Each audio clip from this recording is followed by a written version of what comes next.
Hi Virgo, welcome. This is your reading. Tingnan natin kung ano yung mensahe sa'yo. Be open-minded po, hindi po halos lahat makaresonate. Thank you nga po pala sa mga nagsusubscribe, sa mga bumabalik. Maraming salamat. So tingnan natin ngayon kung ano yung mensahe para kay Virgo.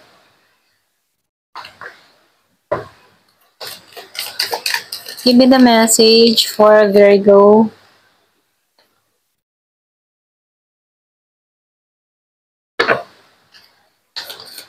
So Virgo, no, kung meron kang pinagdadaanan dito, binibigyan ko ng lakas ng loob dito, no, na huwag kang magpasakop sa kalungkutan. Ayan.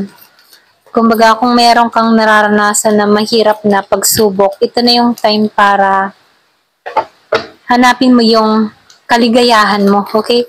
So dito, lumalabas din dito, masyado ka ding protektado sa energy mo. Yung iba sa inyo, ha? Pwedeng hindi ka basta-basta nagtitiwala sa tao.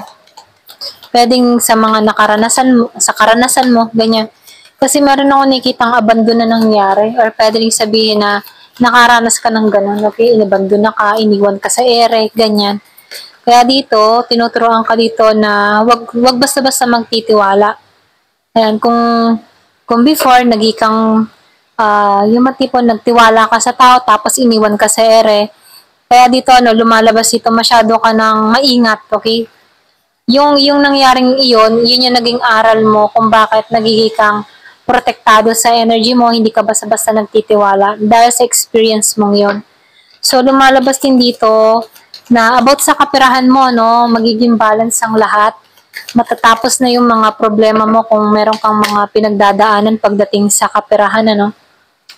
So, meron ako nakikitang nagmamanifest, humihiling, meron ako nakikitang miracle na mangyayari sa'yo. Yung bang tipo na hindi mo akalain na masasakatuparan mo yung hiling mo. Okay? So, lumalabas din dito, ikaw yung tipo ng tao na aktibo, energetic, kumbaga buhay na buhay ka, no? Kumbaga yung energy mo dito, laging full charge. So, lumalabas din dito, ikaw yung tipo ng tao na masayahin kahit sa mga simpleng bagay. Ngumingiti ka, hindi mo masyadong pinahirapan yung sarili mo, okay? Kumbaga, kontento ka, may kakontentohan ka sa sarili mo, at yun yung magandang pag-uugali mo, no? Nakikitaan ko dito na simple ka lang tao, hindi ka masyadong mapaghanap. So, lumalabas dito, kung ano man yung dumating, tinatanggap mo to ng buo, okay? At kung ano man yung mga nangyayari sa buhay mo, nakikitaan ko dito na hindi ka masyadong naghahangad, okay? Kung ano man yung dumarating, pinagkakasya mo, ganon ka. So, lumalabas din dito, no, ikaw yung tipo ng tao na talagang, kung sa grupo, ikaw yung nagbibigay kulay or ingay sa grupo. Ito lang nafe-feel ko. May pagkamakalug-kalug ka, ganon. Kalug, ganyan, masayahin, ganyan. Ito lang nafe-feel ko sa'yo, no. So, dito, no, malakas din yung pakaramdam mo. Alam mo din sa tao kapag nagsisinungaling sa'yo. So, meron kang ganong kakayahan, no, radar mo, or pwede rin sabihin malakas lang talaga yung intuition mo. Okay? So, marami ka din kinakaharap na responsibilidad. Pwedeng ikaw yung tipo ng tao na breadwinner, single mother, single father, or pwede rin na ikaw lang talaga yung umako ng responsibilidad, ano, wala kasing choice, ganyan. So, nakikitaan ko dito, hinaharap mo to ng buong puso, okay? Para sa buong pamilya. Kumbaga, importante sa'yo yung kapakanan ng buong pamilya. Ganon ka. Itataguyod ang lahat para lang sa pamilya. Okay? So, dito, lumalabas din dito na meron ka ding na-miss oportunidad, ano? Ito lang nafe-feel ko sa'yo. Marami kang mga pinagdaanan sa buhay. Pwedeng marami ka ding mga pinagsisihan dito. So, lumalabas din dito, meron lang ditong toxic, ano, pwedeng meron kang toxic na tao sa buhay mo, pwedeng ito yung nagiging sagabal sa paglago mo, ito lang nakikita ko, no, pwedeng siya yung tipo ng tao na mahirap pakisamahan, or pwedeng sabihin, nahihirapan ka na dito sa tao na to, pwedeng may addiction, or pwede rin sabihin na maraming kalokohang ginagawa, ano, ito lang nafe-feel ko, na kung saan dumating sa point na pakaramdam mo hindi ka na malaya sa sitwasyon, okay, ito lang nakikita ko, no. So dito, lumalabas dito kahit may mga ganito kang experience, nakikitaan ko dito, buo yung loob mo. Kaya mo lahat, inaako mo lahat, na kung saan dumadating din sa point na napapagod ka na rin, okay? Ito lang yung nakikita ko sa'yo. Pero ganun pa man, basta't nakikita mong masaya yung pamilya, para kang nare-recharge muli, ganun. So, nafe-feel ko sa'yo, masyado kang family-oriented, inuuna mo yung kapakanan ng pamilya, bago yung sarili mo. Ito lang yung nafe-feel ko sa'yo, okay? Wow, so lumalabas talaga, no, mapagmahal kang tao, ganun ka, okay? Mapagbigay ka, bigay mo lahat, kahit walang bumabalik sa'yo, okay? Ikaw yung tipo ng tao na masyado kang giver, ayan. So, meron ako nakikitang pag-aapaw ng biyaya or pwede rin sabihin na ito na yung katangian mo, okay? Yung mapagmahal, mapagbigay. Kaya dito, wag kang malulungkot kung meron kang mga pinagdadaanan dito dahil likas lang dito na mabuti yung puso mo. Okay?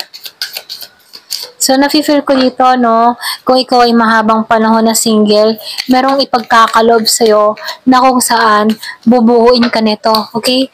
Kumbaga, hindi ka nito iiwan. So, lumabas, nasaktan ka. Kaya lang dito, yung mga pinagdadaanan mo, yan, yung parang tipo na part yan ng journey mo para tumatag yung kalooban mo. Okay? So, dito nakikitaan ko dito, yan ay temporary lang, yung mga pinagdaanan mo. May nangyari sa'yo 3 taon or 2 taon. Okay? Ito yung nakikita ko sa nakaraan mo. 3 taon or 2 years dun sa iba. So, meron kang kadiling na Scorpio, Cancer, or Pisces. Kumbaga, hindi naging maganda yung nangyari sa inyo, okay, merong mapait na nakaraan. So, lumalabas din dito na meron kang mga pinagdaanan mula sa tao na to. Ito lang nakikita ko, no. So, lumalabas din dito na hanggang ngayon, yun yung tumatatak sa'yo kung bakit ngayon takot ka magtiwala, ganun, okay? Nagkaroon ka ng trust issue dahil naranasan mong i-abandon na kahit ibinigay mo ng lahat. Ito lang nafe-feel ko sa'yo. Ayan. So, dito, kung halimbawa, binigay mo ng lahat at hindi ka niya na-appreciate, bitawan mo na to, nakaraan na siya. Magpasalamat ka kasi inalis ka sa taong walang pakialam sa'yo, no? Dito, merong darating sa'yo na kung saan, aapaw yung pagmamahal ng tao na to sa buhay mo, okay? So, ipagpasalamat mo tinanggal ka dito sa tao na to. Huwag mo nang pagsayangan ng panahon, oras tong taong ito, okay? Yung nagbigay ng pasakit sa'yo.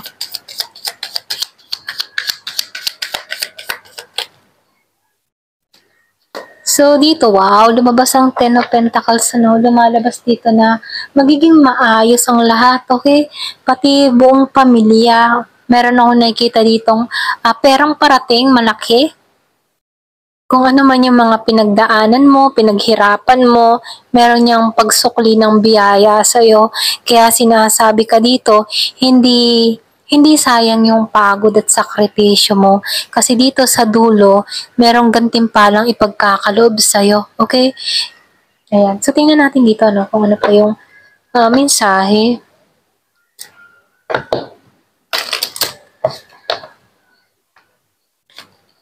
Clover, wow. So, nasa iyo na yung swerte, Kung ano man yung mga ginagawa mo, tinatrabaho mo, nakikitaan ko dito, merong magandang magaganap. Kumaga may hatid kang swerte, So, nafe-feel ko din dito yung travel. Yung iba sa inyo, meron akong nakikitang parating sa buhay mo, okay? Kaya lang, ingat ka pa rin kasi merong mga taong pwedeng inggit, inis, or pwedeng insecure, or kakompetisyon mo, okay?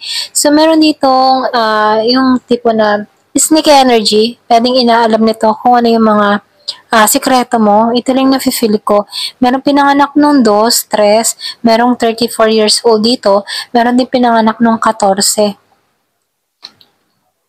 So, nafe-feel ko dito, meron parating sa bahay mo, okay? Isang lalaki. Meron nung nakitang Scorpio, Cancer, and Pisces. Pwedeng ex mo din to, or pwedeng sabihin meron kang ex na very sneaky ang energy. Alam nito yung bahay mo. Ito lang nakikita ko, pero ganun pa man, meron nung nakitang bagong parating sa'yo na kung saan ito ay masaganang tao. So, nakikita ko dito travel. Pwedeng seaman, kung meron kang kadiling na seaman. Or pwedeng ikaw seaman to, okay? Or seaman ka, kung lalaki ka, So, nafe-feel ko dito na merong mangyayari sa'yo. Okay, meron ditong hatid na biyaya, kasaganahan, ganyan. Ito na yung feel ko. So, dito meron akong nakikitang family affair dun sa iba. Kumbaga, inalis ka dito sa family affair or pwede rin sabihin, meron ditong hiwalayan na nangyari. Tinanggal ka dito kasi hindi matibay yung pundasyon. So, kumbaga, inalis to sa buhay mo. Kung meron kang kadiling na Aries, Leo, Sagittarius. So, meron akong nakikitang parating sa buhay mo. Bago, dun sa iba, no, meron parating siya na Virgo, Taurus, and Capricorn din na kung saan ano, hatid nito yung swerte sa'yo. So nakikitaan ko rin dito, yung iba sa inyo, meron din parating dito na Gemini, Aquarius, and Libra. Kumbaga matibay ang pundasyon ng tao na to sa'yo. Pagdating sa'yo, ito na yung na-feel ko. Yung iba sa inyo, meron kang pinagdaanan kay Scorpio, Cancer, and Pisces. Masalimuot. Kumbaga, hindi naging maganda yung ugnayan niyo ng tao na to. So, nakikitaan ko dito, nasayang yung 3 taon or 5 taon na nagsama kayo. Okay, kumbaga, merong nasayang ganun. So, nafe-feel ko dito, tinanggal ka dito. Ito lang nakikita ko. Pero ganun pa man, ano, may sneaky energy dito. So, ingat ka na lang, ano, sa mga posing-posing mo, sa lalo-lalo sa mga social media, ganyan, ano. Kasi meron pa rin ditong inaalam ko ano nangyayari sa'yo. Okay, ayan, ito lang yung nakikita ko. Thank you for watching. Love and peace.